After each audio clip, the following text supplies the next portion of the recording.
This video is dedicated to Oompa. In this video, I just wanted to show everyone that I've taken a pilot valve out of the positioner. So that's what it looks like when you take it out. Obviously, as I've said before in other videos, there's a spring that goes here.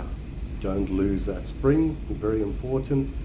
So there's just 4 screws that you take out. To remove it, I've just put screws over there. I've taken another one, and this is pretty much almost like an exploded view of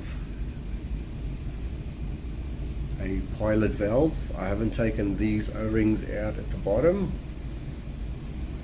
I normally do. When I take these apart, I clean them up really good, inspect them a bit, lubricate up all the O-rings and parts. There's another O-ring at the bottom and there, if you can see that, on both of these housings. And I lube them up a bit. This diaphragm plate, as you can see here, it gunks up on these shafts. They run on those little O-rings on the inside there that I showed you in there,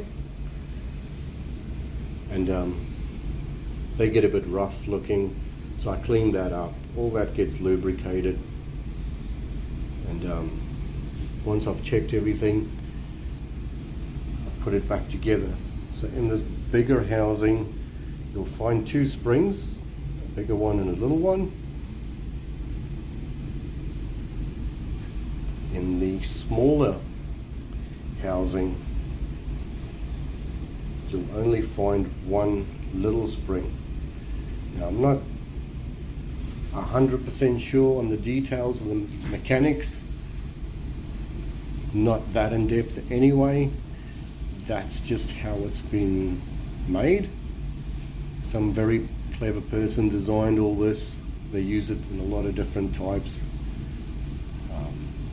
So yeah, but just to remember when you're putting it back together, because sometimes you might take it apart one day and put it back on another day. You got all these bits lying around everywhere and go, what goes where? A photo obviously helps, but otherwise you just remember that the bigger housing, it's got these extra screws on it. That takes the bigger spring and the small spring. They both have the small spring. Right. Just on this quickly, we'll touch on that. As you can see, that screw sticking out there, the Phillips head, it's got some wax on there to show that it's been set. Now that screw there,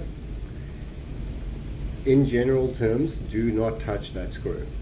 Do not unscrew it. It's like an adjustment. I haven't had much success with it. I haven't had, in my experience, too many cases where I've had to play with that, and even if I got to the point where I started playing with that, I couldn't revive the pilot valve.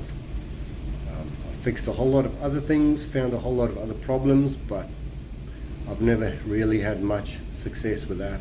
Potentially because by the time I start playing with that, because I don't touch it, when I start playing with it, this pilot valve is already too far gone, and I'm now playing with stuff that's not going to help. This screw, however, that's not an adjustment, but a bit hard to see there. There's an A and an M on there. So what that really means, it's one way to force this pilot valve to open and close.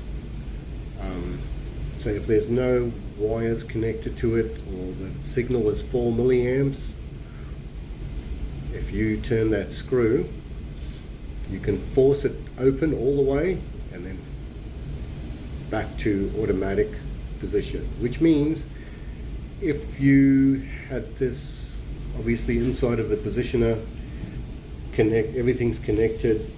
If you had 20 milliamps going to it and the actuator was all the way open, if you want to say it like that, and you then play with that screw, it's not going to do anything for you. It's pretty much an open close manual screw. So you can either manually open the valve or leave it in the auto position so that you can have your 4 to 20 milliamp signal control it. I'll show you guys in another video with one put together inside of a setup like that, how I play with that, how you zero it, how you could potentially span it if needed, and how to look at that. Thanks for watching, and if you enjoyed the video, please subscribe and like the video.